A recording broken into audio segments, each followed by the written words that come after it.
great. How has your day been?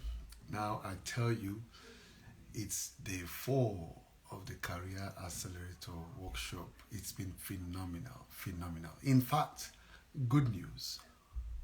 Part of the cohorts has already, one of them, part of the cohort have already gotten employment. So it's great news that we've not even finished the cohort session and employment is already in the kitty. There's another conversation so get ready for the next quarter, the next cohort. You are going to really enjoy and benefit, so you can scale up.